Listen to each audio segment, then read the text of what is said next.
Iran America எப்போ வேணுமானாலும் தாக்கலாம்னு சொல்லி ஒரு நிலைமை ஒன்று தான் இப்போ பேத்து கொண்டிருக்குது. ஈரானுக்கும் அமெரிக்காவுக்கும் இடையில் ரொம்ப நாளாகவே இந்த பகை ஈக்குது.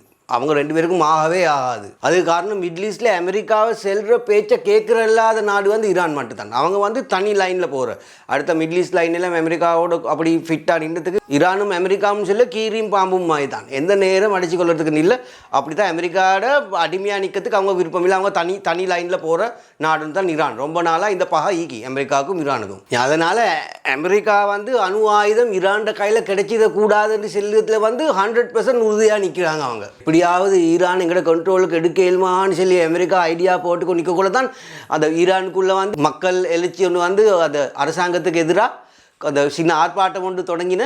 இதை விட்டு எங்களுக்கு ஒரு சான்ஸ் கிடைக்காதுடான்னு சொல்லி அமெரிக்காவும் இஸ்ரேலும் ஃபுல் ட்ரை பண்ணி இன்னும் கொஞ்சம் இந்த புகையித இதில் வந்து பெட்ரோலை ஊற்றி ஆர்ப்பாட்டத்தை பெருசாக்கி ஈரான் கவர்மெண்ட்டை ஃபுல்லாகவே கலைச்சி அவங்களுக்கு தேவையான உத்தர ஆட்சியில் இருப்பட்டத்துக்கு ஃபுல் ட்ரை பண்ணினா அதை எல்லாம் பேத்துட்டு அவங்களால. இப்போ எங்கள் அமெரிக்கா ஜனாதிபதி ட்ரம்ப் அவர் வெள்ளை கொண்டு ராவை கொண்டு பாலை கொண்டே இப்போ செல்லிக்கு மிகப்பெரிய ஏர்மேடா ஈரானை நோக்கி ஏர்மேடாவே பேய்த்து கொண்டு நிற்கிறேன்னு சொல்லி இது வந்து ஒரு போர் விமானம் அப்படி ஃபுல்லாக ஒரு யுத்தம் செய்யக்கூடிய கப்பல்கள் அதெல்லாம் இப்போ ஈரானை நோக்கி பேத்துக்கு நிற்கிற இன்னும் 72 மணி நேரத்துக்குள்ளே அது வந்து ஃபுல்லாகவே ஈரானுக்கு போர்டரில் அந்த மாதிரி இதில் வந்து பேத்து சேர்ந்துடும்னு சொல்லி தான் இப்போ அவங்க செல்கிற. இப்போ 2 வாரம் முன்னாடி தான் இதே மாதிரி தான் அமெரிக்கா வந்து ஈரானை தாக்குற மாதிரி லைன் ஒன்றுக்கு வந்தேன்.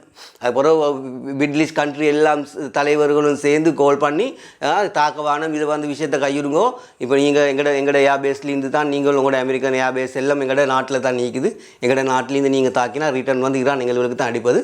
அதை சுற்றி இதை வந்து கொஞ்சம் நிப்பாட்டுங்கன்னு சொல்லி அவங்க ப்ரெஷர் பண்ணதால் நிப்பாட்டினா ஆனாத்துக்கு அவர் சொன்ன இது வந்து ஒத்தரு நிப்பாட்டல ட்ராம்ப் செல்லு இதை வந்து ஒத்தரு நிப்பாட்டல இந்த பணியை முடிந்தாலும் மீசையில் பண்பாடாதாலே அவருக்கு ஒத்தரு நிப்பாட்டல. இப்போ ஈரானில் வந்து அந்த பிடிக்கிற அந்த ஆர்ப்பாட்டக்காரங்களை கொள்ளுகள்னு சொன்னேன். அதை சுற்றி தான் நாங்கள் இந்த யுத்தத்தை நிப்பாட்டினு சொல்லி அப்படி போயிலாயினும் விட்டவர். இந்த அமெரிக்கன் ஏர் பேஸ் வந்து கிட்டத்தட்ட மிடில் ஈஸ்டுக்கே எல்லா நாட்டிலையுமே இருக்குது. இப்படியே என்ன சரி ஒரு ஏர் பேஸ்லேருந்து ஈரானுக்கு அடித்தாக்க ஈரான் வந்து முழு அரபு நாட்டு ஃபுல்லாக எல்லா நாட்டோடையும் போருக்கு போகிற மாதிரி ஒரு நிலைமையோண்டு ஆகிடும். அது மட்டும் இல்லை அமெரிக்கா வந்து ரன் பண்ணுற ஆயில் கம்பெனி எல்லாம் மிடில் ஈஸ்ட் கண்ட்ரியில் ஈக்குது.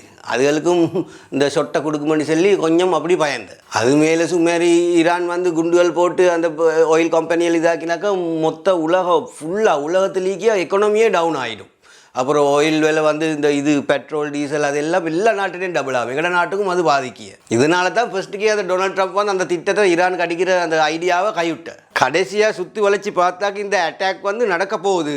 ஆனால் எப்போ நடக்கும் எந்த நிமிஷத்தில் நடக்கும்னு சொல்லி தான் ஒருத்தருக்கும் தெரியாது.